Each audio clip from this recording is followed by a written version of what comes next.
Talk about the federal budget. We're joined by Stephen Huppert, who's an independent consultant and advisor specialising in superannuation, wealth management and retirement. But first of all, before we get to any of that, Stephen, how did your budget bingo go? Really good, thank you. A couple of people got bingo early on, and I got some great additional suggestions for words that I missed out on. So it generated quite a bit of activity on Twitter and LinkedIn. So thank you for noticing. Yeah, it adds a bit of fun, doesn't it? Look, on a more serious note, we know that 1 in 4 older Australians lives in poverty. Is the pension boost of $250 in December and March enough for those who are living on the breadline? Yeah, look, it's going to be a marginal impact. It's better than nothing, but there's still a lot more that needs to be done for older Australians, for people in retirement. Tonight, the Treasurer also announced an annual performance review of super funds and an online tool known as Your Super. What kind of difference will that make to people planning for retirement? Like most things in the budget, the devil's in the detail and what it actually means. So, for example, the annual performance test, how different is that going to be from the current member outcomes test that APRA just initiated from January this year? So is it going to be just that, but on steroids? Is it going to be a broader measurement? How do you judge the performance of a superannuation fund? And that's something that the industry has been grappling with for some time. So with the annual performance test, a lot of it, and it explicitly says under guidance from the prudential regulator. So, APRA's got its work cut out for it. Still bedding down the member outcome test, and now it's going to have to deal with whatever this annual performance test is. Regarding the Your Super calculator is a really interesting one because it's very difficult for people to be able to compare superannuation funds.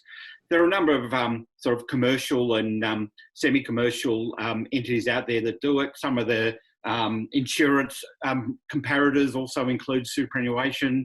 There's a couple of startups that are doing it as a service.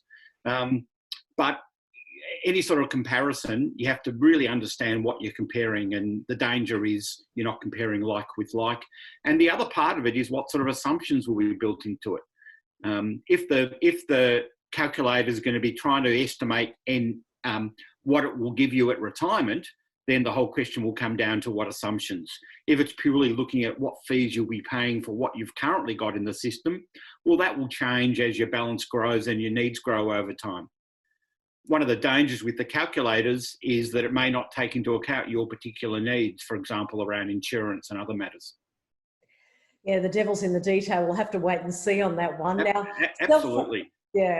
Self-funded retirees have been hit by not only low interest rates, but a volatile share market.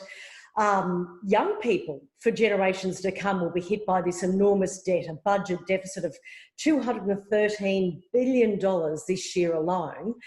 Surely there's a valid argument that young people do need this money right now, and self-funded retirees are just going to have to wait and sit back.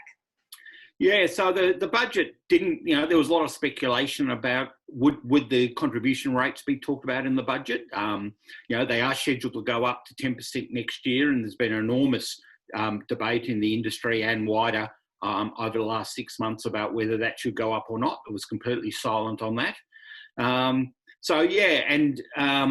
For young people, whether they can use the super to buy houses, that's been something that's been in the media a lot over the last 6 months especially. None of that was talked about in the budget. There was some speculation there might be a third early release tranche, but that didn't appear. So the measures in the budget related to superannuation are more systemic rather than sort of short tactical things, which I thought at least that's a good thing.